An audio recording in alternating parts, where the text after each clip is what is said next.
খেয়াল করো। তো প্রথমে আমরা এখান থেকে দেখবো কি, আমরা একদম প্রথমে এখানে চলে আসবো বাংলাদেশের প্রাকৃতিক গ্যাস ক্ষেত্র। এখান থেকে মনে রাখবা যে বাংলাদেশের প্রাকৃতিক গ্যাস ক্ষেত্র কয়টা আছে এখানে। কয়টা দেওয়া আছে, আমাদের সময় সম্ভবত 27টা ছিল, এখন হচ্ছে তোমার 28টা নাকি। এই যে 9 আগস্ট 2021 সালে সিমেন্টের জকিগঞ্জে দেশের 28তম গ্যাস ক্ষেত্রটি আবিষ্কৃত হয়েছে, তাহলে 28তম গ্যাস ক্ষেত্র, তাহলে গ্যাস ক্ষেত্র আছে হচ্ছে টোটাল 28টা। তা আমাদের বইগুলোতে 27টা ছিল সম্ভবত। আচ্ছা, তো আমাদের এখান থেকে জাস্ট একটু কি মনে রাখা লাগবে। আর হচ্ছে লাস্টে একটা লাইন আছে, এই যে এটা মনে রাখবা, 2023 সাল পর্যন্ত আবিষ্কৃত গ্যাস ক্ষেত্র হচ্ছে মোট 29টা। আচ্ছা, ওই যে 21 সালে তোমার 28টা ছিল, আর 23 সাল পর্যন্ত 29টা, তাহলে তাহলে এখন টোটাল 29টা। তোমাদের আপডেটেড বইগুলোতে কি 29টা? এটা মনে হয় 2 বছর আগের পিডিএফটা। কয়টা দেয়া আছে? 29টাই আছে ভাইয়া। আচ্ছা, 29টা থাকলে 29টাই। আচ্ছা, তারপরে দেখবা এই লাইনটা দাগাইবা যে গ্যাস উৎপাদনের জন্য বাংলাদেশকে মোট 23টা ব্লকে বিভক্ত করা হয়েছে।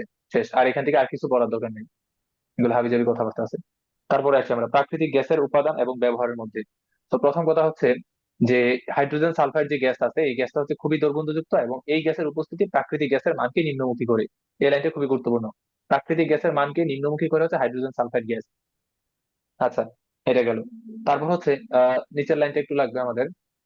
এই যে দেখো, বলা হচ্ছে প্রাকৃতিক গ্যাসে H2S এর পরিমাণ 5.7 মিলিগ্রাম পার মিটার কিউবের চেয়ে কম থাকলে তাকে বলবো আমরা সুইট গ্যাস। আর যদি এর থেকে বেশি পরিমাণে থাকে তাহলে তাকে আমরা বলবো হচ্ছে সোর গ্যাস। তাহলে সুইট গ্যাস আর সৌর গ্যাসের মানে কন্ডিশনটা আমাদের একটু মনে রাখা লাগবে, যে প্রাকৃতিক গ্যাসের পরিমাণ কত, মানে কতটুকু থাকলে তাকে আমরা সুইট গ্যাস বলবো, আর কতটুকু থাকলে আমরা তাকে সৌর গ্যাস বলবো। শেষ, এতটুকু পর্যন্ত না। তারপরে আরেকটু জায়গা আমাদের একটু মনে রাখা লাগবে যে বাংলাদেশের প্রাকৃতিক গ্যাসে মিথেনের পরিমাণটা কতটুকু থাকে। মিথেন থাকবে হচ্ছে তোমার প্রায় 94 থেকে 98%। জাস্ট একটু পড়লে এনাফ। শেষ। তারপরে হচ্ছে এই লাইনটা মনে রাখতে পারো, সিলেটের রশিদপুরের প্রাকৃতিক গ্যাসে 98% মিথেন আছে। শেষ, একটু পর্যন্ত এনাফ।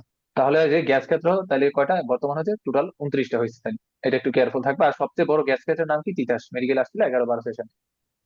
এটা গেল। তারপর শেষ, এখান থেকে আর কিছু পড়া লাগবে না। তারপরে লিখবা হচ্ছে, দাগাইবা হচ্ছে এটা যে শিল্পক্ষেত্রে শুধুমাত্র ইউরিয়া সার তৈরিতে প্রাকৃতিক গ্যাস ব্যবহৃত হয়। তাহলে শিল্পক্ষেত্রে প্রাকৃতিক গ্যাসের একমাত্র কাজ হচ্ছে ইউরিয়া তৈরিতে। গেল একটু পর্যন্ত। শেষ, এই পেজে আর কিছু পড়ার নাই। আমরা হচ্ছে এখানে এই চার্টে চলে এসে, এই চার্টেও কিছু নাই। তারপর হচ্ছে আমরা এই এমসিকিউতে আসি, যে এমসিকিউটা কি হবে, যে কোন ক্ষেত্রে প্রাকৃতিক গ্যাস সবচেয়ে বেশি ব্যবহৃত হয়। তো মনে রাখবা, প্রাকৃতিক গ্যাস সবচেয়ে বেশি ব্যবহৃত হয় হচ্ছে তোমার বিদ্যুৎ উৎপাদন। বিদ্যুৎ উৎপাদনে প্রাকৃতিক গ্যাস সবচেয়ে বেশি ব্যবহৃত হয়। আচ্ছা, আর সার কারখানায় প্রাকৃতিক গ্যাস কোন কাজে ব্যবহৃত হয়? তোমার ইউরিয়া তৈরি করতে। গেল এটা। তারপরে আসি এই লাইনটা, এই যে ইউরিয়া সার উৎপাদনের পর বাংলাদেশের প্রাকৃতিক গ্যাসের সবচেয়ে বেশি ব্যবহার হয় জ্বালানি হিসেবে। তার মানে বাংলাদেশের প্রাকৃতিক গ্যাসের সবচেয়ে বেশি ব্যবহার হয় কি হিসেবে? ইউরিয়া সার উৎপাদনের জন্য। আর সেকেন্ডে আছে জ্বালানি হিসেবে হচ্ছে আমার প্রাকৃতিক গ্যাসটা ব্যবহৃত হবে। আর সিএনজির ফুল মিনিংটা মনে রাখা লাগবে, কম্প্রেসড ন্যাচারাল গ্যাস। আর এলএনজি একটা আছে, সেটা হচ্ছে যে আমাদের লিকুইফাইড ন্যাচারাল গ্যাস, এলএনজি, পরিবেশ রসায়নে আছে এটা। LNG, liquefied natural gas. আচ্ছা, তারপরে এই লাইনটা দেখবা যে বর্তমানে প্রাকৃতিক গ্যাসের সবচেয়ে বেশি ব্যবহার হচ্ছে বিদ্যুৎ উৎপাদনে। তাহলে দেখো, যে যদি আমাকে এইভাবে কোশ্চেনটা দেয় যে প্রাকৃতিক বাংলাদেশে প্রাকৃতিক গ্যাসের সবচেয়ে বেশি ব্যবহার হয় কোন কোন মানে খাতে, সেটা হচ্ছে ইউরিয়া সার উৎপাদনে। যদি বর্তমান শব্দটা যদি থাকে, হ্যাঁ, মানে বর্তমানে আগে প্রাকৃতিক গ্যাস সবচেয়ে ব্যবহার হতো তোমার ইউরিয়া সার উৎপাদনের জন্য। আর রিসেন্টলি বর্তমানে হচ্ছে প্রাকৃতিক গ্যাস সবচেয়ে বেশি ব্যবহার হয় বাংলাদেশে বিদ্যুৎ উৎপাদনের কেসে। তো এই লাইনটা একটু কেয়ারফুল থাকবে, বর্তমান যদি বলে তাহলে বিদ্যুৎ উৎপাদন, বর্তমান যদি না বলে সেক্ষেত্রে হচ্ছে ইউরিয়া সার। আচ্ছা, এটা গেল। তারপর আসি, তারপরে হচ্ছে এই যে এটা দেখাতে পারো যে বিদ্যুৎ উৎপাদনে বর্তমানে তোমার কত শতাংশ প্রাকৃতিক গ্যাস ব্যবহার হচ্ছে? প্রায় 55%। শেষ, এখান থেকে আর পড়ার জন্য তেমন কিছু নাই। তারপরে এই জায়গাটার মধ্যে একটু আসি, এখানে আমাদের একটু পড়াশোনার ব্যাপার আছে। দেখো, বিদ্যুৎ উৎপাদনে ব্যবহৃত গ্যাসের মোট পরিমাণ হচ্ছে 55%। ওই যে একটু আগে যেটা আমরা দেখা এসেছি, যে 55% হচ্ছে বিদ্যুৎ উৎপাদনের জন্য ব্যয় হয়। আর শিল্পক্ষেত্রে চা বাগানে কত পার্সেন্ট ব্যয় হয়? 18%। ইউরিয়া সার উৎপাদনের জন্য 10%। বাসা বাড়িতে হচ্ছে 12%। গ্যাসের জ্বালানির উপর হচ্ছে 5%। এই যে 5টা পয়েন্ট খুবই গুরুত্বপূর্ণ, মেডিকেল অলরেডি আসছে একবার। এই 5টা পয়েন্ট খুবই গুরুত্বপূর্ণ। আচ্ছা, তারপরে খেয়াল করো বাংলাদেশের কোন গ্যাস ক্ষেত্রে প্রাকৃতিক গ্যাসের রাসায়নিক কি বলছে, রাসায়নিক সংযুক্তিতে সবচেয়ে বেশি মিথেন এবং সবচেয়ে কম পরিমাণে কার্বন ডাই অক্সাইড গ্যাস আছে। এটা হচ্ছে রশিদপুরে। রশিদপুরে তোমার সবচেয়ে বেশি মিথেন ব্যবহৃত হয়, প্রায় 98%। এটা কিন্তু এই যে উপরেই ছিল, এই যে এই জায়গাতে, যে রশিদপুরে তোমার 98% কিন্তু ছিল এটা। এই যে এটা, রশিদপুরে 98%। ঠিক আছে, মানে মিথেনটা আর কি। হ্যাঁ, মিথেন, এই যে মিথেন সবচেয়ে বেশি ব্যবহৃত হয় হচ্ছে রশিদপুরে। এই লাইনটা জাস্ট মনে রাখতে পারো। ঠিক আছে। তো গেল, এখানে আর কিছু নাই। আর এবার হচ্ছে আমরা সরাসরি বাংলাদেশের কয়লা ক্ষেত্রতে আসি। কয়লাকে জীবাশ্ম জ্বালানি বলা হয় এটা আমরা জানি, কারণ একটা সময় হচ্ছে কয়লার যে সোর্স আছে সেটা হচ্ছে ফুরাই যাবে, অদূর ভবিষ্যতে গিয়ে কয়লার সোর্স ফুরাই যাবে। তো এই জন্য কিন্তু এটা একটা জীবাশ্ম জ্বালানি। তো কয়লা হচ্ছে ওয়ান কাইন্ড অফ একটা জীবাশ্ম জ্বালানি। আচ্ছা।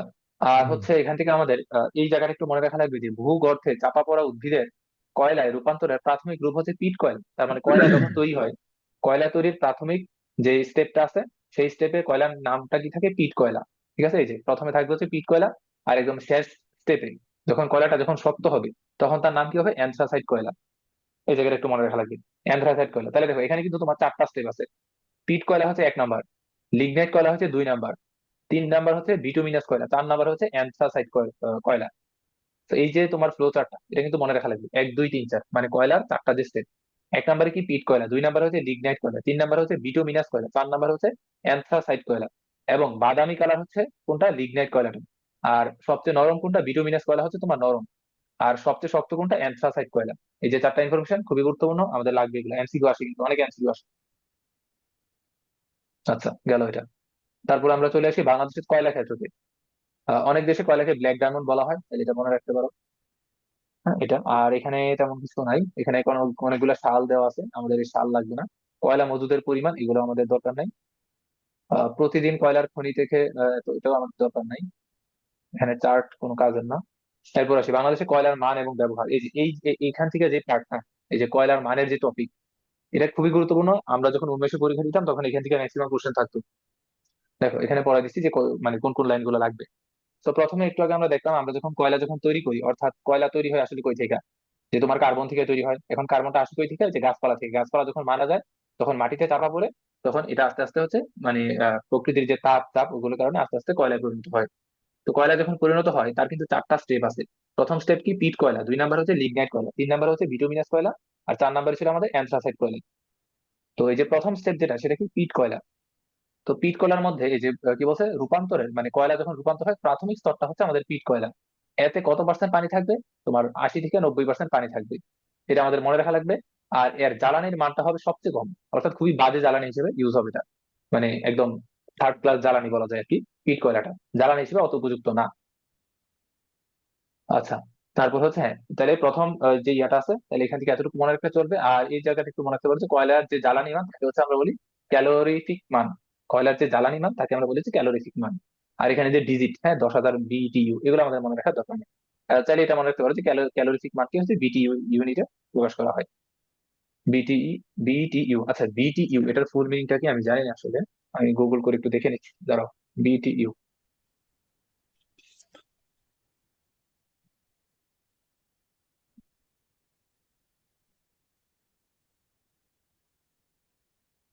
আচ্ছা, এটা হচ্ছে তো ব্রিটিশ থার্মাল ইউনিট। হ্যাঁ, বিটিইউটা হচ্ছে ব্রিটিশ থার্মাল ইউনিট। ওকে। তাহলে কয়লার যে ক্যালোরিফিক মান বিটিইউ তে প্রকাশ করা হয়, এটা কি, ব্রিটিশ থার্মাল ইউনিট। আচ্ছা, গেল এটা। তাহলে পিট কয়লা থেকে যে লাইনগুলো মার্কিং করে দিচ্ছে, এগুলো কিন্তু অবশ্যই আমাদের মনে রাখা লাগবে। তারপরে আসি যে কয়লার জ্বালানি মান বা ক্যালোরিফিক মান। ক্যালোরিফিক মানের মধ্যে আমাদের মনে রাখা লাগবে হচ্ছে এই লাইনটা, যে রেলওয়ে, লোকোমোটিভ ও বয়লারের জ্বালানি রূপে পিট কয়লা ব্যবহৃত হয়। তাহলে পিট কয়লাটা আমরা কোন জায়গায় ব্যবহার করব, রেলওয়ে, লোকোমোটিভ ও বয়লারের জ্বালানি রূপে। এটা একটু আমাদের মনে রাখা লাগবে। আচ্ছা। আর কয়লার জ্বালানি মানকে যে বিটিইউ, ব্রিটিশ থার্মাল ইউনিটে প্রকাশ করা হয়, এটা আমরা দেখলাম, জাস্ট একটু পড়লে এনাফ এখান থেকে। আচ্ছা, এখানে অলরেডি বলে দিছে বিটিইউ মানে হচ্ছে ব্রিটিশ থার্মাল ইউনিট। আচ্ছা। আমাদের এখানে ভ্যালু গুলো দরকার নাই। এরপরে আমরা পিট কয়লা থেকে এবার চলে এসেছি লিগনাইট কয়লা। তাহলে পিট কয়লা কোন জায়গায় ব্যবহার হয়, ব্যবহারটা কিন্তু মনে রাখবে। রেকর্ড কি হইতেছে? হ্যাঁ, হইতেছে। তারপরে আসে আমরা লিগনাইট কয়লার মধ্যে। তো লিগনাইট কয়লা যেটা ছিল, এটা এটা কিন্তু হচ্ছে তোমার পিট কয়লা আর বিটুমিনাস কয়লা, অর্থাৎ 2 নাম্বার স্টেপে ছিল আমাদের লিগনাইট কয়লাটা। এবং লিগনাইট কয়লার একটা বৈশিষ্ট্য ছিল, সেটা কি ছিল, বাদামি রং। এই যে এখানে দেখবে আছে, এই যে বাদামি কয়লা। হ্যাঁ, বাদামি কয়লা, লিগনাইট কয়লাটা হচ্ছে বাদামি রঙের। আচ্ছা, তো দেখো লিগনাইট কয়লা থেকে কি কি মনে রাখা লাগবে, তাহলে লিগনাইট কয়লাটা হচ্ছে আমার 2 নাম্বার স্টেপ, অর্থাৎ পিট কয়লা আর বিটুমিনাস কয়লা মাঝামাঝি গুণ সম্পন্ন। এবং এর মধ্যে পানির পরিমাণ কত হয়, 40%। দেখো পিট কয়লাতে কিন্তু পানির পরিমাণ অনেক বেশি ছিল, প্রায় 80 থেকে 90%। আর লিগনাইট কয়লাতে পানির পরিমাণ হচ্ছে 40%-এর মতো। আচ্ছা, লিগনাইট কয়লা এই যে বাদামি বর্ণের হয়, এবং এর ক্যালোরিফিক মান এটা আমাদের মনে রাখা দরকার নাই, এটা আসবেও না। আর হচ্ছে কোথায় ব্যবহার হয় সেটা আমাদের একটু মনে রাখা লাগবে। যেমন দেখো, পিট কয়লাটা ব্যবহার হতে হচ্ছে রেলওয়ে, লোকোমোটিভ এবং বয়লারের জ্বালানি রূপে। আর তোমার লিগনাইট কয়লা যেটা, সেটা ব্যবহার হবে হচ্ছে বিদ্যুৎ উৎপাদনে, বয়লারের জ্বালানি রূপে ও প্রডিউসার গ্যাস উৎপাদনে ব্যবহৃত হবে। এই যে প্রডিউসার গ্যাস, প্রডিউসার গ্যাসের সংকেতটা মনে রাখা লাগবে, কার্বন মনোক্সাইড প্লাস নাইট্রোজেন, তাকে বলি কি প্রডিউসার গ্যাস। এবং এটা এমসিকিউতে আসে যে প্রডিউসার গ্যাস উৎপাদনে কোন ধরনের কয়লা ব্যবহার করা হয়, লিগনাইট কয়লা। বিদ্যুৎ উৎপাদনে আমরা লিগনাইট কয়লাটা ইউজ করি। হ্যাঁ, বয়লারের জ্বালানি রূপে আমরা হচ্ছে আমার পিট কয়লা বা লিগনাইট কয়লা দুইটা ইউজ করতে পারি, তবে সবচেয়ে বেটার হচ্ছে আমার লিগনাইট কয়লাটা আর কি, কারণ পিট কয়লার তো জ্বালানি মান তো অনেক কম, কারণ এখানে পানি বেশি থাকে। ঠিক আছে। আচ্ছা, তো লিগনাইট কয়লার ব্যবহারটা অবশ্যই মনে রাখবা। আর মেইনলি হচ্ছে এই যে বিদ্যুৎ উৎপাদন আর প্রডিউসার গ্যাস উৎপাদনে লিগনাইট কয়লা ব্যবহৃত হয়, এই লাইনটা বেশি গুরুত্বপূর্ণ। তারপর আসি আমরা 3 নাম্বার স্টেপে, বিটুমিনাস কয়লা। বিটুমিনাস কয়লা হচ্ছে তোমার কালো, নরম এবং মানে নরম ও শক্ত হতে পারে, মেনলি নরম থাকে এটা। তো আমাকে যদি বলে যে নিচের কোনটা মানে কোন ধরনের কয়লা সবচেয়ে বেশি নরম, আমরা বলবো বিটুমিনাস কয়লা। আচ্ছা, তো বিটুমিনাস কয়লার আবার 3টা ভাগ হতে পারে, সাব বিটুমিনাস, বিটুমিনাস আর হচ্ছে সুপার বিটুমিনাস। হ্যাঁ, এটা এটা লাইনটা জাস্ট একটু মনে রাখতে পারো। আচ্ছা, আর এটা কি, হয়ে গেল এটা। তারপর হচ্ছে আহ ফিক্সড কার্বন শতকরা পরিমাণ ক্যালোরি মান কমে বাড়ে। আচ্ছা, এই লাইনটা আমাদের একটু লাগবে যে ফিক্সড কার্বন অর্থাৎ কার্বনের পরিমাণটা কত বিটুমিনাস কয়লাতে, তোমার পানির পরিমাণ কত আর কার্বনের পরিমাণ কত। এই যে পানির পরিমাণ হচ্ছে প্রায় 16 থেকে এটা কি উল্টা লিখলো নাকি, 15.9 থেকে 2.2 কেন লিখছে, এটা সম্ভবত 22 হওয়া উচিত। হ্যাঁ, 22 হওয়া উচিত, এটা 22 হওয়া উচিত। তাহলে প্রায় 16% থেকে 22% হচ্ছে পানি থাকে। আর এখানে ফিক্সড কার্বনের পরিমাণ এটা হচ্ছে বেশি গুরুত্বপূর্ণ, যে ফিক্সড কার্বন, যে বিটুমিনাস কয়লাতে কার্বনের সংযুক্তিটা কত থাকে, 44 থেকে 78%। এটা মনে রাখা লাগবে। এবং বিদ্যুৎ উৎপাদনে বিটুমিনাস কয়লা ব্যবহৃত হয়, ডেন্টালে অলরেডি একবার আসছে 18-19 সেশনে। বিদ্যুৎ উৎপাদনে বিটুমিনাস কয়লা ব্যবহৃত হয়। দেখো, বিদ্যুৎ উৎপাদনে কিন্তু আমরা দুইটা কয়লা ইউজ করতে পারি, লিগনাইট কয়লা আর হচ্ছে বিটুমিনাস কয়লা। তো এখন ধরো এমসিকিউ অপশনে আমার দুইটা আছে, যে তোমার বিদ্যুৎ উৎপাদনে কোন কয়লাটা ব্যবহার করা হয়, লিগনাইট কয়লা নাকি বিটুমিনাস কয়লা, তাই তুমি কিন্তু অবশ্যই বিটুমিনাস কয়লাটা দেখাইবে, কারণ তোমাকে হচ্ছে ইয়ার মানে গুণগত মানটা দেখা লাগবে। দেখো, আমরা যখন 1 থেকে যখন 4-এর দিকে আসতেছে, আমাদের কিন্তু কয়লার গুণগত মান কিন্তু আস্তে আস্তে উন্নত হইতেছে। তার এমসিকিউ অপশনে যদি দুইটাই থাকে, যে লিগনাইট কয়লা আর বিটুমিনাস কয়লা, তাহলে বিদ্যুৎ উৎপাদনের জন্য আমরা কিন্তু বিটুমিনাস কয়লাটা দেখাবো, কারণ এটা বেটার আর কি। গেল এটা। তারপরে আসি অ্যানথ্রাসাইট কয়লার মধ্যে। তো অ্যানথ্রাসাইট কয়লাটা হচ্ছে শক্ত বর্ণের এবং সবচেয়ে উন্নত মানের, সবচেয়ে উন্নত মানের শক্ত কালো কয়লাটা অ্যানথ্রাসাইট কয়লা, এবং এতে ফিক্সড কার্বনের পরিমাণটা এই যে সবচেয়ে বেশি থাকবে কার্বন। তোমার কয়লার গুণগত মান উন্নয়ন করে হচ্ছে কার্বনের পরিমাণ, কার্বন যত বেশি থাকবে কয়লার গুণগত মান তত উন্নয়ন হবে। আর পানির পরিমাণ যদি বেশি থাকে সেক্ষেত্রে কিন্তু গুণগত মানটা কিন্তু ডাউন হয়ে যাবে। দেখো, এই যে তোমাদের এই যে 1 নাম্বার যেটা ছিল পিট কয়লা, সেখানে কিন্তু পানি অনেক বেশি ছিল, যার কারণে তার জ্বালানি মান কিন্তু অনেক কম। আর অ্যান্থ্রাসাইট কয়লাতে কিন্তু তোমার ফিক্সড কার্বনের পরিমাণ কিন্তু অনেক বেশি, যার কারণে এটা হচ্ছে জ্বালানি হিসেবে বেস্ট আর কি। আচ্ছা, এটা গেল। তারপরে হচ্ছে আমাদের আরেকটা লাইন একটু মনে রাখা লাগবে, যে অ্যান্থ্রাসাইট কয়লার সালফারটা কম থাকে এবং ধোঁয়াবিহীন জ্বালানি রূপে বিদ্যুৎ উৎপাদনে ধাতু নিষ্কাশনে এটা ব্যবহৃত হয়। এই লাইনটা অনেক গুরুত্বপূর্ণ, এই লাইনটা একটু কেয়ারফুল থাকবা। যে ধাতু নিষ্কাশনে আমরা কোন কয়লাটা ব্যবহার করবো, অ্যান্থ্রাসাইট কয়লা। এটা অনেকবার আসছে পরীক্ষা, ধাতু নিষ্কাশনে কোন ধরনের কয়লা ব্যবহার করা হবে, অ্যান্থ্রাসাইট কয়লা। ঠিক আছে, আশা করি একটু বোঝা গেছে। তো এখান থেকে এই যে এই যে কয়টা লাইন দেখাচ্ছি খুবই গুরুত্বপূর্ণ, কিন্তু এগুলো পরীক্ষায় আসে। গেল এটা। তারপরে চলে আসি আমরা হচ্ছে কয়লার মান নির্ধারক সূচকগুলোর উপর, যে কোন কোন জিনিসের উপর ডিপেন্ড করে আমরা হচ্ছে কয়লার মানটা নির্ধারণ করতে পারি। এই যে কয়লার মান নির্ধারণ সূচকগুলা, একটা কি কয়লার কয়লার ক্যালোরিফিক মান। কয়লার ক্যালোরিফিক মান যত বেশি হবে কয়লার মান তত উন্নত হবে। শতকরা সালফার, শতকরা কার্বন। হ্যাঁ, সালফার যত কম হবে, দেখো সালফার যত কম হবে কয়লার মধ্যে, সালফার যত কম হবে কয়লার গুণগত মান কিন্তু তত উন্নত হবে। কারণ দেখো, এই যে আমাদের অ্যান্থ্রাসাইট কয়লা, সেখানে কিন্তু সালফারের পরিমাণটা কম থাকতো, যার কারণে এই অ্যান্থ্রাসাইট কয়লার গুণগত মান কিন্তু অনেক বেশি। আর ক্যালোরিফিক মান যদি বেশি হয় অবশ্যই তার গুণগত মান বেশি হবে। সালফারের পরিমাণ যত কম হবে তার গুণগত মান তত বেশি হবে। কার্বনের পরিমাণ যত বেশি হবে গুণগত মান তত বেশি হবে। তারপরে শতকরা উদ্বায়ী বস্তু, জলীয় বাষ্প, জলীয় বাষ্প তো তোমার দেখলাই যে যত বেশি থাকে তার গুণগত মান কিন্তু তত কমে যায়। তারপরে ছাই বা অ্যাশের উপস্থিতি, ছাই বা অ্যাশের উপস্থিতি, এগুলোর কারণে হচ্ছে তোমার কয়লার গুণগত মানটা ভ্যারি করে আর কি। এটা গেল।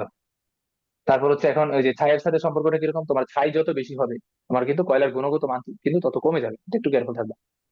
কারণ ছাই হয়ে গেলে তো আর কয়লার যে বৈশিষ্ট্যটা, যে একদম শক্তভাবে লেগে থাকা, হ্যাঁ সেই বৈশিষ্ট্য কিন্তু থাকলো না। ঠিক আছে, তাহলে এই কয়লাতে তোমার ছাই যত বেশি হবে তার গুণগত মান কিন্তু তত কমে যাবে। এই কথাগুলো একটু নোট করে রাখতে পারো আর কি, যে যে কথাগুলো বলো। তাহলে ক্যালোরিফিক মান যদি বেশি হয় সেক্ষেত্রে কয়লার গুণগত মান বাড়বে, শতকরা সালফার যদি বেশি হয় গুণগত মান কমবে, কার্বন যদি বেশি হয় গুণগত মান বাড়বে। উদ্বায়ী বস্তু, হ্যাঁ উদ্বায়ী বস্তু যদি তোমার কম হয় তাহলে গুণগত মান বাড়বে। জলীয় বাষ্প যদি কম হয় তাহলে গুণগত মান বাড়বে। ছাইও যদি কম হয় তাহলে গুণগত মান বাড়বে। গেল এটা। তারপরে আসি তারপরে আমরা হচ্ছে সরাসরি এই জায়গাতে চলে আসি, কয়লার মান বিশ্লেষণ। এইখানে আমাদের অনেকগুলো পড়াশোনার ব্যাপার আছে। কয়লার মান বিশ্লেষণ। আর এখান থেকে এই যে উপরে যে লাইনটা, দিঘিপাড়া, দিঘিপাড়া খনির কয়লার মান সবচেয়ে বেশি। এই লাইনটা একটু মনে রাখতে পারো। দিঘিপাড়া, দিঘিপাড়াতে হচ্ছে তোমার কয়লার আহ কি বলছে, দিঘিপাড়া কোনটা, হয়েছে এটু, এটু হচ্ছে আমাদের দিঘিপাড়া। হ্যাঁ, দিঘিপাড়াতে হচ্ছে কয়লার মান সবচেয়ে বেশি হবে। ঠিক আছে, আচ্ছা। তারপর আমরা আসি হচ্ছে ইয়াতে, কয়লার মান বিশ্লেষণে আসি। কয়লার মান বিশ্লেষণ। দেখো, কয়লার মান বিশ্লেষণে এই যে বলা হয়েছে যে মূল জ্বালানি উপাদান হলো কার্বন। কয়লাতে শতকরা হারে যত বেশি ফিক্সড কার্বন থাকে, এই যে যত বেশি আমাদের ফিক্সড কার্বন থাকবে, তত বেশি হচ্ছে সে জ্বালানি হিসেবে উন্নত হবে। সালফার দহনকালে বায়ু দূষক সালফার ডাইঅক্সাইড গ্যাস উৎপন্ন করে, তাই সালফারের পরিমাণ, এই যে সালফারের পরিমাণ যদি কম হয়, সালফারের পরিমাণ যদি কম হয় তাহলে হচ্ছে তোমার আহ কয়লার গুণগত মান বাড়বে। তারপরে যে উদ্বায়ী বস্তু যদি কম হয় তাহলে কয়লার গুণগত মান বাড়ে। তারপরে কয়লার মধ্যে অজৈব ধাতব যৌগ ও বালি থাকে। এইসব বস্তু কয়লা দহনের পর ছাই সৃষ্টি করে। এই যে ছাইয়ের পরিমাণ যদি কম হয় তাহলে কয়লার গুণগত মান উন্নত হয়। তাহলে এই যে এতক্ষণ যে যে কথাবার্তাগুলো বললাম সেগুলো কিন্তু এখানে দেওয়া আছে। কয়লা ব্যবহারের মূল উদ্দেশ্য হচ্ছে তাপশক্তি উৎপাদন। যে কয়লার দহনে যত বেশি তাপ উৎপন্ন হয় সেই কয়লা হচ্ছে তত ভালো। ঠিক আছে, তাহলে কয়লার মান বিশ্লেষণ এই লাইনগুলো একটু পড়বা। আচ্ছা, এটা গেল। আর এখান থেকে আমাদের তেমন কিছু পড়ার নাই। এই যে এখানে একটা এমসিকিউ আছে যে বাংলাদেশের কোন কয়লা খনির ক্যালোরিফিক মান হচ্ছে 1216। এটা চাইলে মুখস্থ করে রাখতে পারো। দিঘিপাড়া তো এই টাইপের কোশ্চেন পরীক্ষা কমই দেয় এরকম ভ্যালু সহ কোশ্চেন। এই যে দিঘিপাড়া হচ্ছে 1216। এগুলো জাস্ট এই যে তোমার কালো বক্সের মধ্যে যেগুলো আছে এগুলো একদম মানে মুখস্থ করে ফেলাই দাও। আচ্ছা, এটা গেল। তারপরে আসি আমরা কঠিন জ্বালানি রূপে কয়লা। কঠিন জ্বালানি রূপে কয়লা, তো খেয়াল করো ওই যে শিল্পক্ষেত্রে তাপ শক্তি উৎপাদনের জন্য মূলত বিটুমিনাস কয়লাকে অধিক প্রাধান্য দেওয়া হয়। বিটুমিনাস কয়লা, হ্যাঁ, তাপ শক্তি উৎপাদনের জন্য বিটুমিনাস কয়লা। আর বাসগৃহে জ্বালানি রূপে অ্যান্থ্রাসাইট কয়লা ব্যবহার করা হয়। এই যে দুইটা এমসিকিউ অনেক গুরুত্বপূর্ণ। শিল্পক্ষেত্রে তাপ শক্তি উৎপাদনের জন্য বিটুমিনাস কয়লাকে অধিক প্রাধান্য দেওয়া হয়। আর হচ্ছে তোমার বাসগৃহ জ্বালানিতে অ্যান্থ্রাসাইট কয়লাটা ব্যবহার করা হয়। এটা। তারপর আসি বিটুমিনাস কয়লা থেকে গ্যাসীয় জ্বালানি। এখানে হচ্ছে আহ বিটুমিনাস কয়লা থেকে গ্যাসীয় জ্বালানি, এখানে আর কি আছে, গ্যাসীয় জ্বালানি গুলো জাস্ট এগুলো একটু মনে রাখতে পারো যে coal gas, water gas, methane gas, সংশ্লেষ গ্যাস। এগুলো কি বিটুমিনাস কয়লা থেকে উৎপন্ন জ্বালানি গ্যাসগুলো। তাহলে এখানে যে গ্যাসগুলো পাই, যে আমরা মিথেন গ্যাস পাই, সংশ্লেষ gas, water gas, coal gas, এগুলো কই থেকে পাই? বিটুমিনাস কয়লা থেকে। আচ্ছা, এইটা গেল। তারপর আসি হচ্ছে আমরা, আর কি আছে এখানে হচ্ছে, মনে রাখতে পারো এই যে কোল গ্যাসের যে মিশ্রণ। এখানে কোল গ্যাস বলতে কাদের বুঝবো? মিথেন, পানি, carbon monoxide, ethylene, acetylene, benzene, nitrogen, অনেকগুলো গ্যাসের মিশ্রণ হচ্ছে এখানে কোল গ্যাস। জাস্ট এই লাইনটা একটু মনে রাখতে পারো।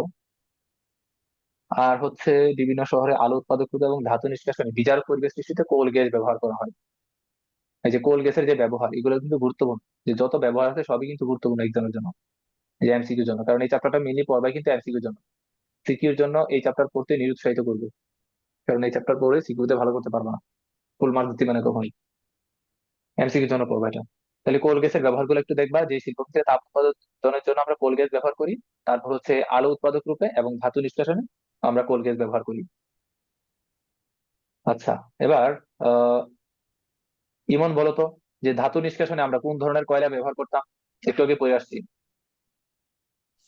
হুম, আম, বিটুমিনাস। বিটুমিনাস না, না ধাতু না না। নিষ্কাশনের জন্য একদম লাস্টেরটা ইউজ করতাম, অ্যান্থ্রাসাইট কয়লা। ধাতু নিষ্কাশনের জন্য আমরা অ্যান্থ্রাসাইট কয়লাটা কিন্তু ইউজ করতাম। তো একটু কেয়ারফুল থাকবা কথাগুলো। আচ্ছা, তারপরে আসি হচ্ছে হুম, কোক বা কার্বনের ব্যবহার। হ্যাঁ, কোক বা কার্বন। দেখো, ধাতু নিষ্কাশনে আমরা কোল গ্যাসটা ব্যবহার করতে পারি, আবার ধাতু নিষ্কাশনে বিজারক রূপে ব্যবহৃত হয় হচ্ছে আমাদের এই যে কোক। কোকটাও কিন্তু বিজারক হিসেবে ব্যবহৃত হতে পারে। তারপর হচ্ছে Coke carbon producer gas, water gas উৎপাদনে ব্যবহৃত হয়। এই লাইনগুলো একটু মনে রাখা লাগবে। আচ্ছা, তো ওয়াটার গ্যাস, ওয়াটার গ্যাসের সঙ্গে তো আমরা জানি কার্বন মনোক্সাইড প্লাস হচ্ছে হাইড্রোজেন। কার্বন মনোক্সাইড প্লাস হচ্ছে আমাদের হাইড্রোজেন। আর প্রডিউসার গ্যাস মানে কি ছিল? কার্বন মনোক্সাইড প্লাস হচ্ছে নাইট্রোজেন। এগুলো একটু কেয়ারফুল থাকবে এই লাইনগুলো। আচ্ছা, তারপর আসি। তারপরে হচ্ছে এখানে কি আছে, ওয়াটার গ্যাসের হাইড্রোজেন উপাদানটা নীল শিখা সহ জ্বলে উঠে বলে এই গ্যাসকে ব্লু গ্যাসও বলা হয়। তাহলে ওয়াটার গ্যাসের আরেকটা নাম কি হতে পারে? Blue gas. ওয়াটার গ্যাসের আরেকটা নাম হচ্ছে ব্লু গ্যাস। আচ্ছা, তারপর আসি যে বিভিন্ন শিল্পে চুল্লির জ্বালানি রূপে ওয়াটার গ্যাস ব্যবহৃত হয়। এগুলো মনে রাখা একটু টাফ, কারণ অনেক প্যাচ লেগে যায় কিন্তু, যে কোনটার জন্য আমি কোক ইউজ করতাম, কোনটার জন্য আমি প্রডিউসার গ্যাস ইউজ করতাম, কোনটার জন্য ওয়াটার গ্যাস ইউজ করতাম, মনে রাখা tough। তো একদিনে কিন্তু এগুলো মুখস্থ হবে না, অনেক দিন প্র্যাকটিস করা লাগবে, অনেক দিন পড়া লাগবে এগুলো। তাহলে বিভিন্ন শিল্পে চুল্লির জ্বালানি রূপে আমরা হচ্ছে ওয়াটার গ্যাসটা ব্যবহার করি, এবং ধাতু নিষ্কাশনে বিজারক রূপে ওয়াটার গ্যাস বহুল পরিমাণে ব্যবহৃত হয়। তাহলে দেখো ধাতু নিষ্কাশনে আমরা অনেকগুলো কিন্তু ব্যবহার করি। ধাতু নিষ্কাশনের জন্য আমরা অ্যান্থ্রাসাইট কয়লা ব্যবহার করি, তারপর ওয়াটার গ্যাস ব্যবহার করি, তারপর কোল গ্যাস ব্যবহার করি, কোল গ্যাস ব্যবহার করি, কোক ব্যবহার করি। ঠিক আছে, এগুলা চাইলে হচ্ছে তুমি শর্ট নোট হিসেবে লিখে রাখতে পারো যে ধাতু নিষ্কাশনের জন্য লিখবা হচ্ছে মানে টপ মানে হেডলাইন দিবা ধাতু নিষ্কাশন একটা শর্ট নোট হিসেবে। এটা সাইডে তুমি এই যে এরকম অ্যারো দিয়ে লিখে দিতে পারো যে ধাতু নিষ্কাশনের সাথে এই শব্দটার সাথে রিলেটেড শব্দগুলো কি কি ছিল, ওয়াটার গ্যাস, তারপর কোক, কোল গ্যাস, অ্যান্থ্রাসাইট কয়লা। এভাবে হলে তোমার শর্টে শর্টে মনে থাকবে আর কি। ঠিক আছে, বুঝছি আশা করি যে কিভাবে কি করবা। তো এগুলো হচ্ছে মনে রাখার টেকনিক। তো এক্সামের আগে যখন তুমি ফাইনাল রিভিশন যখন দিবা তখন তো লাইন বাই লাইন এমসিকিউ খোঁজার কিন্তু কোনো সুযোগ নাই। তো তোমার ওই যে শর্ট নোট গুলা কাজে দিবে। ঠিক আছে। আচ্ছা, তারপর আসো এই যে এখানে আছে একটা লাইন যে মিথেন গ্যাস এবং মিথানল উৎপাদনে ওয়াটার গ্যাস ব্যবহৃত হয়, এইগুলো। তারপর আসি মিথেন গ্যাস উৎপাদন। মিথেন গ্যাস উৎপাদন থেকে আমাদের তেমন কিছু নাই। জাস্ট একটু মনে রাখতে পারো যে এই যে কত ডিগ্রি সেলসিয়াস তাপমাত্রায় আমরা হচ্ছে ওয়াটার গ্যাসটা প্রস্তুত করি, 1400 ডিগ্রি সেলসিয়াস টেম্পারেচারে। আর হচ্ছে মিথেনের ব্যবহার, মিথেন আমরা জ্বালানি হিসেবে এবং হচ্ছে ইউরিয়া সার উৎপাদনে ব্যবহার করতে পারি। তারপর আসি আমরা সংশ্লেষ গ্যাস। সংশ্লেষ গ্যাস গ্যাস হচ্ছে কার্বন মনোক্সাইড আর হাইড্রোজেন। তাহলে দেখো প্রডিউসার গ্যাস মানে কি ছিল, কার্বন মনোক্সাইড প্লাস নাইট্রোজেন।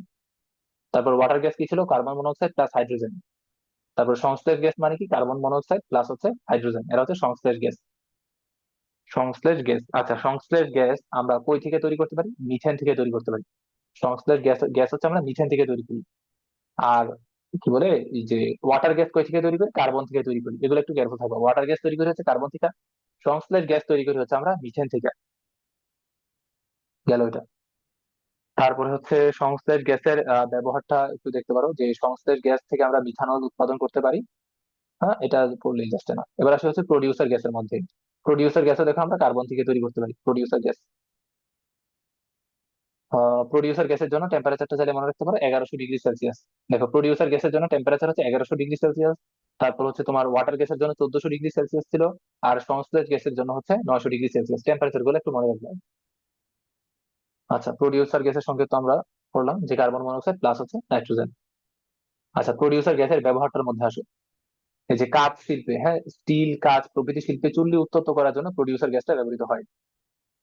তারপর হচ্ছে এই যে কোল গ্যাস উৎপাদনে বক যন্ত্রকে উত্তপ্ত করার জন্য প্রডিউসার গ্যাস ব্যবহৃত হয়। ধাতু নিষ্কাশন একটা বিজারক হিসেবে ব্যবহৃত হয়। তাহলে দেখুন ধাতু নিষ্কাশনের জন্য আমরা কিন্তু এই যে ধাতু নিষ্কাশন এই শব্দটার সাথে রিলেটেড শব্দ কিন্তু পাঁচটা পাইছি।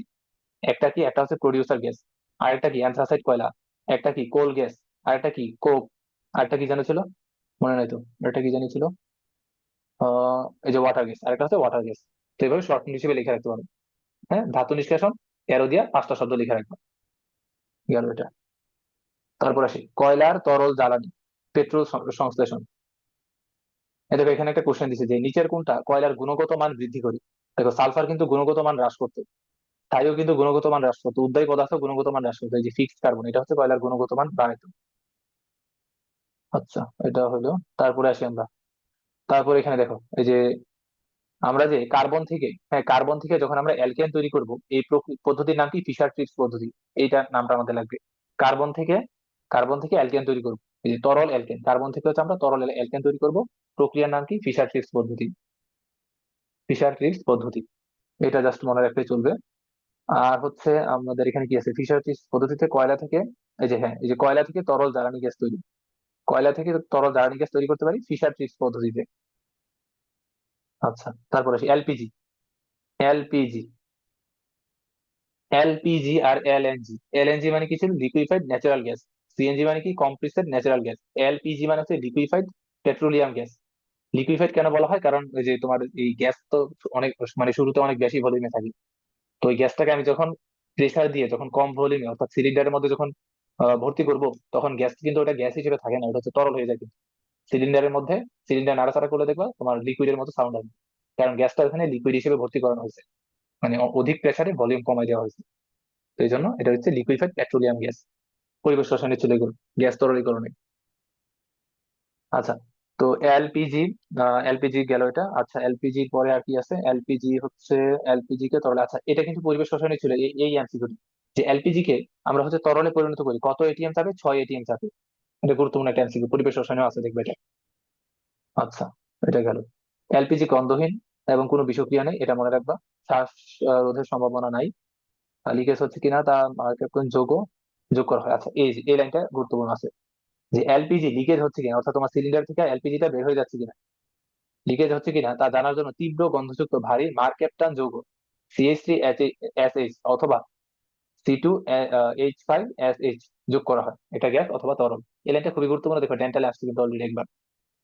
কোশ্চেনটা হয় এরকম যে এলপিজি সিলিন্ডার লিকেজ হচ্ছে কিনা তা জানার জন্য কোন যৌগটা ব্যবহার করা হয়। অপশনে আমার CH3SH এটা থাকতে পারে অথবা C2H5SH থাকতে পারে। একটু কেয়ারফুল থাকবে এই লাইনটা। আচ্ছা, এটা গেল। আর এলপিজির ক্যালোরিফিক মান এটা মুখস্থ রাখার কোনো দরকার নাই, চলে আসবে না। তারপরে আমাদের এই যে ম্যাগনেটাইটের সংকেতটা লাগবে। আমরা তো জানি আয়রনের কতগুলা তোমার কি বলে আকরিক আছে, ম্যাগনেটাইট, হেমাটাইট, লিমোনাইট। এটা হচ্ছে কি আমাদের ম্যাগনেটাইট। আচ্ছা, আর হচ্ছে হিমাটাইট, F2O3। এটা। আর হচ্ছে এখান থেকে আসো বিটুমিনাস কয়লার বিধ্বংসী পাতনে, হ্যাঁ এটা এইটা মনে রাখতে পারো যে বিটুমিনাস কয়লার বিধ্বংসী পাতনে কোল গ্যাস এবং আলকাতরা পাওয়া যায়। তাহলে বিটুমিনাস কয়লাকে যদি আমরা পাতন যদি ঘটাই, তাহলে হচ্ছে আমরা এখান থেকে কোল গ্যাস পাবো আর আলকাতরা পাবো।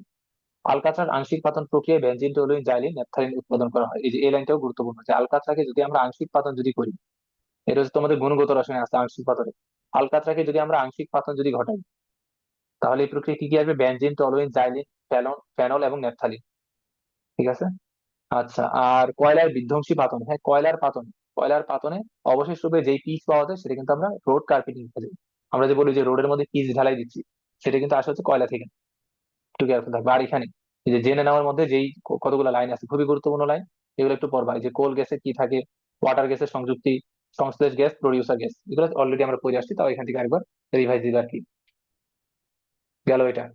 খুবই গুরুত্বপূর্ণ ছিল কিন্তু এই এই পেজটা, দেখো অনেকগুলো এমসিকিউ কিন্তু এখানে আছে। তারপরে আসি আমরা,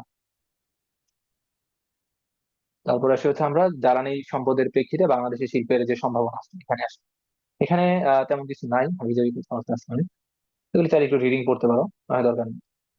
তারপরে এখানে আরো অনেক কিছু আছে যে সিমেন্ট শিল্পে কি কি হাবিজাবি কাহিনী আছে, এখানে এগুলো চাইলে পড়তে পারো, না হয় দরকার নেই। এখান থেকে এমসিকিউ তো আসার মতো কিছু নাই। আমরা সরাসরি চলে যাই হচ্ছে চিনি শিল্প। চিনি শিল্পতেও কিছু নাই, এখানে জাস্ট কতগুলা কারখানার নাম, উৎপাদন ক্ষমতা এগুলো দিচ্ছে, এগুলো থেকে এমসিকিউ আসে। এবার আসি ইউরিয়া। ইউরিয়া হচ্ছে, তাহলে ইউরিয়া আমরা তৈরি করবো কই থেকে? অ্যামোনিয়া থেকে, আর হচ্ছে carbon die oxide gas. Ammonia আর কার্বন ডাই অক্সাইড গ্যাস থেকে আমরা পাবো হচ্ছে কি অ্যামোনিয়াম কার্বামেট। আর অ্যামোনিয়াম কার্বামেটকে যদি আমরা 180°C টেম্পারেচার দিই, সেক্ষেত্রে হচ্ছে ইউরিয়া আসবে। এই যে ইউরিয়ার যে বিক্রিয়া সমীকরণ, এটা আমাদের ইঞ্জিনিয়ারিং অ্যাডমিশন টেস্টের জন্য লাগবে। তোমাকে এরকম বিক্রিয়া সমীকরণ লিখতে দিবে যে ইউরিয়া প্রস্তুতির বিক্রিয়া সমীকরণ লেখো 10 নম্বরের জন্য। এই যে এটা যদি তোমার মুখস্থ থাকে, লিখতে কিন্তু 1 মিনিটও লাগবে না এটা। ঠিক আছে, তো এগুলো একটু পড়বা ইঞ্জিনিয়ারিং এর জন্য। হ্যাঁ, রিয়েকশনটা মুখস্থ করে ফেলবে এটা। এটা গেল। তারপর হচ্ছে প্রাকৃতিক গ্যাস থেকে আমরা হাইড্রোজেন এবং কার্বন ডাই অক্সাইড উৎপাদন করতে পারি। আর হচ্ছে এই তো এটা তো বললাম, অ্যামোনিয়া গ্যাস আর কার্বন ডাই অক্সাইড থেকে আমরা ইউরিয়া উৎপাদন করতে পারি। হইলো এটা। তারপরে আসি এখানে এই যে প্রাকৃতিক কি বলছে এখানে, প্রাকৃতিক গ্যাস মিশ্রণকে উত্তপ্ত জিঙ্ক অক্সাইড প্রভাবকের উপর চালনা করে সমস্ত এসপিএস না, এটা তেমন গুরুত্বপূর্ণ না। মিথেন, মিথেন বলছে কি স্টিমের উপর দিয়ে চালনা করলে, কি লিখছে এটা? স্টিম ও বায়ুর অক্সিজেন জ্বালানো সহ, না এটা লাগবে না। না এটা দরকার নেই, এখানে রিয়েকশন হাবিজাবি আছে, এগুলো লাগবে না। দেখো যে রিয়েকশন গুলো লাগবে সেগুলো কিন্তু মুখস্থ করতে বলতেছি। এই যে ইউরিয়া তৈরির বিক্রিয়া সমীকরণ লাগবে, সেটা মুখস্থ করবো অবশ্যই। তারপরে এখানে আমাদের তেমন কিছু নাই। আমরা হচ্ছে এখানে আসি, অ্যামোনিয়া উৎপাদন আসি। তো অ্যামোনিয়া উৎপাদন করার জন্য তো আমরা জানি হ্যাবার-বস প্রণালী ইউজ করা হয়। নাইট্রোজেন 1 মোল, হাইড্রোজেন 3 মোল, 2 মোল অ্যামোনিয়া তৈরি হয়। আর প্রভাবক হিসেবে কি আয়রন হচ্ছে মেইন প্রভাবক। আর সহকারী প্রভাবক হিসেবে আমরা ইউজ করি কিন্তু মোলিবডেনাম, এটা আমাদের চ্যাপ্টার 4-এ ছিল। হ্যাঁ, যে ফার্স্ট পেপারে চ্যাপ্টার 4-এ ছিল যে হ্যাবার-বস প্রণালীতে আমরা প্রভাবক সহায়ক হিসেবে ইউজ করি মোলিবডেনাম। আর এখানে টেম্পারেচার 500°, আর তোমার প্রেশার হচ্ছে 200 atm। এটা আমাদের একটু মনে রাখা লাগবে। তারপরে আসি, এখানে হচ্ছে কিভাবে হচ্ছে তোমার প্রাকৃতিক গ্যাস আহ কি বলে মিথেন থেকে কিভাবে ইউরিয়া প্রস্তুত করা যায়, এগুলো তোমার সিকিউতে লিখতে দেয়। তো এগুলা মানে মুখস্থ করার কোনো দরকার নেই। হ্যাঁ, আবারও বলতেছি যে সিকিউ এমন ভাবে প্র্যাকটিস করবে যাতে ম্যাথমেটিক্যাল পার্ট গুলো যাতে আনসার করতে পারো। দেখো এই ছক মুখস্থ করে সিকিউতে লেখা বেশ কঠিন লাগতে পারে, মুখস্থ করার কোনো দরকার নেই এগুলো। তারপরে আসি আমি, তারপরে এখানে, হ্যাঁ এইখানে আসি। এই লাইনগুলো একটু দেখবা যে নাইট্রোজেন, ফসফরাস, পটাশ সার উদ্ভিদের বৃদ্ধি, মূলের বৃদ্ধি, ফুল ফল ধারণের জন্য অপরিহার্য। এটা উদ্ভিদ শারীরতত্ত্ব চ্যাপ্টারে আছে এই লাইন। আচ্ছা, তারপরে যে ফসফরাস গঠিত ফসফেট সার উদ্ভিদের মূল বৃদ্ধিতে এবং পটাশ সার উদ্ভিদের ফুল ফল ধারণে বিশেষ ভূমিকা রাখে, এগুলো একটু মনে রাখতে পারো। আর হচ্ছে আর কি আছে, ফসফেট সার, ডাই অ্যামোনিয়াম ফসফেট, 4টা ফসফেট সার। ফসফেট সারের মধ্যে মনে রাখা লাগবে এই যে ট্রিপল সুপার ফসফেট টিএসপি, এটা সংযুক্তিটা একটু মনে রাখবেন। বাকিগুলো আমাদের দরকার নেই, বাকিগুলা লাগতেছে না। এবার আসি ডাই অ্যামোনিয়াম ফসফেট বা ডিএপি। দেখো ডিএপি এর মধ্যে এই জায়গাটা আমাদের একটু মনে রাখা লাগবে। ডাই অ্যামোনিয়াম ফসফেট, এই যে সংযুক্তিটা নামটা একটু লাগবে। আর ডিএপি তে ফসফরাস থাকে হচ্ছে 24%, নাইট্রোজেন থাকে হচ্ছে 21%। আর ডিএপি সারের বৈশিষ্ট্য কি, এটা হচ্ছে অম্লধর্মী মাটি, ক্ষারধর্মী মাটি ও নিরপেক্ষ মাটি প্রত্যেকটার ক্ষেত্রে সমভাবে কার্যকর হয়, সমভাবে কার্যকর কিন্তু। তাহলে এটা কি কাজ করা হয়, অন্যান্য ফসফেট বা ক্ষারধর্মী ফসফেট সার, হ্যাঁ ফসফেট সার ক্ষারধর্মী মাটির পিএইচ কমানোর ক্ষেত্রে অধিক কার্যকর। আচ্ছা এই লাইনটা একটু মনে রাখবা, যে মাটির পিএইচ যদি আমি কমাইতে চাই সেক্ষেত্রে আমার কোন সার ইউজ করা লাগবে, ফসফেট সার। মাটির পিএইচ যদি কমাইতে চাই সেক্ষেত্রে আমার ফসফেট সার ইউজ করা লাগবে। তারপরে সে মাটিতে ইউরিয়া সারের কার্যপ্রণালী, কার্যপ্রণালী আমাদের লাগবে না, এটা আসে না কখনো। ইউরিয়া সারের গুরুত্বের মধ্যে যদি আসি, আহ এই যে লাস্ট লাইনটা মনে রাখতে পারো, ইউরিয়া সার হচ্ছে সবচেয়ে আদর্শ একটা রাসায়নিক সার আর কি। আচ্ছা এই গেল যে আমাদের ইউরিয়ার কথাবার্তা। এবার আসছে হচ্ছে কাঁচ বা গ্লাস উৎপাদনের মূলনীতি। তো আমরা তো জানি যে কাঁচ বা গ্লাস হচ্ছে মেনলি হচ্ছে তোমার সোডিয়াম বা ক্যালসিয়ামের সিলিকেট যে লবণ গুলা থাকে, সিলিকেট লবণ, এগুলো কিন্তু আমার কাঁচ বা গ্লাস। আসছিল মেডিকেলে 17-18 সেশন। আচ্ছা তারপরে আসি এখানে, যে সোডিয়াম ক্লোরাইডের গলনাঙ্ক, এটা আমাদের লাগবে 801°C, 801°C। আচ্ছা কাঁচ হচ্ছে অত্যাধিক তরল শীতলীকৃত তরল, এটা চাইলে মনে রাখতে পারো। আর হচ্ছে আমাদের লাগতেছে হচ্ছে কাঁচের উপাদানে লাগবে, কাঁচের উপাদানগুলো, যে কাঁচের উপাদান কয়টা, মেইন উপাদান হচ্ছে আমাদের তিনটা। তিনটার মধ্যে কি কি আছে খেয়াল করো, যে একটা হচ্ছে সিলিকা বালি, হ্যাঁ সিলিকন ডাইঅক্সাইড, এটা হচ্ছে চুন অথবা চুনাপাথর, আর এটা হচ্ছে সোডা অ্যাশ, সোডিয়াম কার্বনেট, আরেকটা হচ্ছে সোডা অ্যাশ। এগুলো কি কাঁচের উপাদান, মেইন তিনটা উপাদান হচ্ছে এটা। আর সাধারণ কাঁচের মোটামুটি সংযুক্ত, এগুলা মনে রাখার দরকার নেই। হ্যাঁ সাধারণ কাঁচ চাইলে মনে রাখতে পারো, সহজই তো। এই যে সিলিকন ডাইঅক্সাইড আছে, তারপর সোডিয়াম অক্সাইড আছে, ক্যালসিয়াম অক্সাইড আছে, চাইলে মনে রাখতে পারো, এটা ম্যান্ডেটরি না। আচ্ছা কাঁচ উৎপাদনের মূলনীতি, এই যে কাঁচ উৎপাদনের যে বিক্রিয়া সমীকরণ, এগুলো হচ্ছে দেখবে এইচএসসি সিকিউতে মাঝে মধ্যে আসে। তো এই সমীকরণ মুখস্থ করার দরকার নেই, ট্রাই করবা বাকি চ্যাপ্টার গুলো থেকে আনসার পড়া। এবার আসি কাঁচের গৌণ উপাদানের মধ্যে। কাঁচের গৌণ উপাদান, এই যে গৌণ উপাদান গুলো একটু রিডিং করে রাখবা, যাতে এমসিকিউতে আসলে যাতে পারা যায়। মুখস্থ করতে বলতেছি না, জাস্ট একটু রিডিং করে রাখবা, যাতে অপশন গুলো দেখলে যদি চিনতে পারো। দেখো তুমি জাস্ট সহজ কিন্তু, যে কাঁচের প্রধান উপাদান হচ্ছে এই তিনটা, এই তিনটা মনে রাখলে বাকিগুলো হচ্ছে গৌণ উপাদান। এভাবে এমসিকিউ আসবে যে নিচের কোনটা কাঁচের গৌণ উপাদান, তাহলে এই তিনটা ছাড়া বাকি যে 4 নম্বর অপশন থাকবে সেটা কিন্তু গৌণ উপাদান। কারণ এই যে সিলিকন ডাইঅক্সাইড, তারপর চুনাপাথর বা চুন, আর সোডা অ্যাশ, এরা হচ্ছে মেইন তিনটা উপাদান। আর বাকিগুলো হচ্ছে গৌণ উপাদান, গৌণ উপাদান। আচ্ছা এটা গেল। আর এখান থেকে বোরাক্সের সংকেত একটু মনে রাখবা, Na2B4O7, বোরাক্সের সংকেত, বোরাক্সের সংকেত। আর চীনামাটির সংকেত একটু মনে রাখবা, চীনামাটি ক্যাওলিন বা চীনামাটির সংকেত, অ্যালুমিনিয়াম অক্সাইড 2 মোল, সিলিকন অক্সাইড আর 2 মোল ক্যালাস পানি। হ্যাঁ এখান থেকে লাগবে কি, বোরাক্সের সংকেত লাগবে, চীনামাটির সংকেতটা লাগবে। কাঁচ তৈরিতে বিভিন্ন ধাতুর অক্সাইড যেমন মূল উপাদানের সাথে যোগ হয়। এটা লাগবে কি, দাঁড়াও, রঙিন কাজ তৈরিতে। আচ্ছা হ্যাঁ রঙিন কাজ তৈরিতে, দেখো এটা মনে রাখার চেষ্টা আছে। যদি তোমাকে বলে যে রঙিন কাজ, তাহলে তুমি এই যে অপশন গুলোর মধ্যে দেখবা যে অবস্থান্তর মৌলগুলো আছে কিনা। এই যে দেখো সবগুলো কিন্তু অবস্থান্তর মৌল। এই যে কপার, আয়রন, আয়রন 2+, আয়রন 3+, তারপর ক্রোমিয়াম, নিকেল। এই অপশন গুলো দেখলে কিন্তু বুঝে নিবা, এগুলো আমার কই ছিল, রঙিন কাজ তৈরিতে ব্যবহার করা হতো, অবস্থান্তর যে মৌলগুলো আছে। আচ্ছা আর অস্বচ্ছ কাজ তৈরির জন্য আমাদের এগুলো যোগ করা হয়, এই লাইনটা একটু লাগবে, অস্বচ্ছ কাজ তৈরি করার জন্য এই যে ঘোলাটে